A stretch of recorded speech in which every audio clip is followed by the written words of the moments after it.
Chapter 1. A hint of winter is on the morning wind. Waist-long walnut-colored hair slaps my face. A gray tendril grows from just behind one ear. I don't know why I have gray hairs at 11 years old. I just do. My eyes are gray too. Steel, actually, is what Toivo, my stepdad, says. Like what my nerves are made of, he says. If you ask me, my eyes are way too big, like an alien's. A wild pack of family dogs yaps along Milner's property fence. One's got black ears pointed upward. Another dog, short and squat, has brown ears down long. He keeps his nose high so his ears don't drag on the ground. One dog has nubs where his ears should be, and another, a mottled terrier that licks his nether regions, has one ear northwest and one ear southeast. An ugly pup, spotty and short-furred, has a wood tick the size of a dime attached to the side of his eye. A few regular-sized canines of other dog colors scratch their ears and bite away chunks of mud from between their toes. They bark at me and make a touchy racket. In total, they're a gang of 8 or 9 canines belonging to our neighbor, Horace Milner, who is a killer.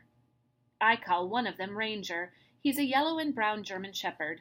The fur around his muzzle is silver with age. He stares at me, though he is full of big thoughts. Ranger has a way about him that's different from the other dogs. It's a way about him that I like. He's a no-nonsense kind of dog. He's wily and smart and courageous. There are just some things you can tell about animals by watching them, as long as I've watched these ones. I pat my hand on my thigh. "Here, boy," I say. "Here, Ranger." Ranger cocks his head sideways. I'd like to have Ranger for myself.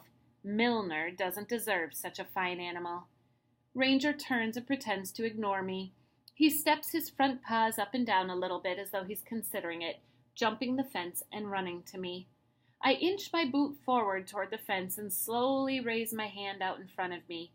Ranger turns his ears to me and puts his nose up, but he doesn't spook off. My boot scratches along the gravel road again. Ranger's tail lifts up. "It's okay," I coax. "I'm not going to hurt you. It's okay." The other dogs glance back and forth between Ranger and me as I creep forward. "That's a good dog," I say. When I'm within touching distance, the fur on the back of Ranger's neck stands up. One of the other dogs growls low, so low that even though I can barely hear it, my neck vibrates. Ranger snaps at that dog and I jump back. "Okay," I say, "okay." I back away from the pack. One last time, I lean over and pat my thigh. "Here, boy," I say. He doesn't come, though. He must feel some loyalty to the rest of those wretched animals. "Suit yourself," I say, and I turn away. No one's awake yet out here in the country. We live about a mile outside Coulter, a small Michigan town, which has got a school, a community college, a beauty parlor, 2 churches, 1 cemetery, a few bars, Grandpa's pipe factory, a couple of auto garages, and not much else except a lot of nosy people. This morning, the sunrise cuts like glass shards across the emptied cornfield, spills over the gravel road, and spears into the grove. The brown and orange leaf canopy shivers with the wind. Oak trees hold on to their leaves in autumn even as the rest of the trees lose theirs.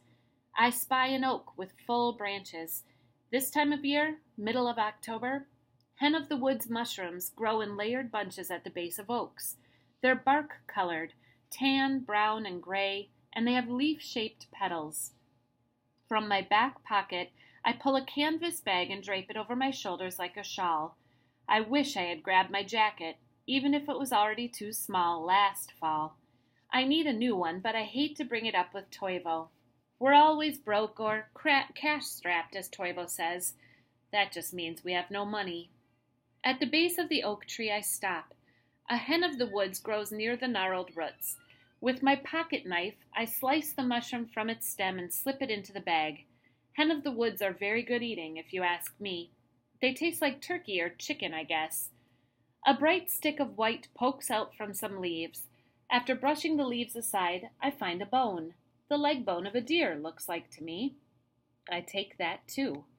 On my way back home, I pass where the dogs were. I set the bone near the fence.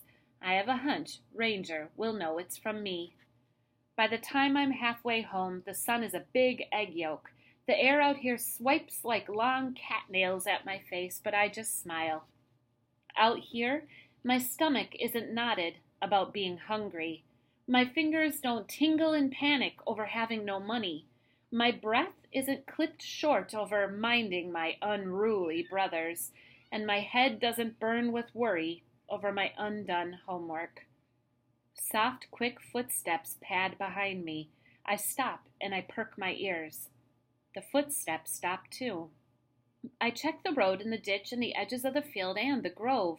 Though I don't see anyone or anything, I hear someone or something breathing. The worst thing you can do when a predator has you in its sights is stand still with a hard beating heart and a trembling upper lip.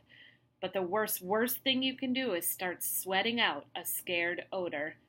If I owned a dog like Ranger, he'd be here beside me right now, ready to attack whoever or whatever is out there waiting to kill me. I walk again with my fist clenched. I scan the ground for a weapon-suited stone or stick. After a few paces, footsteps rustle behind me again. I reach down and take up a forked branch, perfect for jabbing 2 eyes with 1 stab. I spin with my weapon raised. But again, there's no one there. Except my intuition tells me someone or something is there. Where are you? I demand. Come out. Maybe it's a bear. We get them around here sometimes. Or maybe it's Horace Milner. Maybe he's crouching in the ditch weeds. Maybe he's mad at me for being in his woods. Or maybe he'd like to get rid of me, since I'm a constant reminder of his crime. Who's there? I say. To be tricky, I walk backward just to see if whoever is following me will listen for my footsteps before showing himself. A couple of steps back, I do see something walking toward me on the road. The angle of the piercing light makes it impossible to identify. My heart throbs like a frog's throat. I walk backward a bit quicker until I nearly fall down. The footsteps pick up speed and I raise my stick. Don't panic, I tell myself. Don't faint. Don't run. Stand your ground, that's what buffalo do. Now run, that's what deer do. I turn and I dart. My arms slice the air and my feet beat the ground. But even so, the footsteps gain on me. Up ahead, I'm surprised to see a bulldozer that reads Closhie's Hydraulic Fracturing, parked on the side of the road. I dash for it, grab hold of the fender, and lift myself up into the cab. I collapse on the seat. The engine is warm, which means it's only recently been running. For a few seconds, I squeeze my eyes closed and wait for a bear to bite down on my head, or a knife to stab my back, or a rope to get looped around my neck. But nothing happens. Finally, I straighten up and push the hair behind my ears. I turn and look. Woof! I squint and put my hand above my eyes like a visor. Ranger sits in the middle of the road. His wagging tail sweeps gravel back and forth. At his forepaws sits the leg bone I left him. He barks again. Then a high whistle pierces the morning air. Ranger's ears go up. He picks up his bone, circles around, and strolls back toward the fence. On the other side of it, Horace Milner the killer stands staring at me with his arms crossed. I gasp. Because the sun is behind him, to me he looks like a dark, scary shadow. Was he watching me pick mushrooms from his woods? Did he see me try to coax his dog away? For a while, all I can do is steady my air and gape at him until he turns around and disappears like a ghost into the woods. Ranger trots after him, with the big bone hanging off one side of his mouth.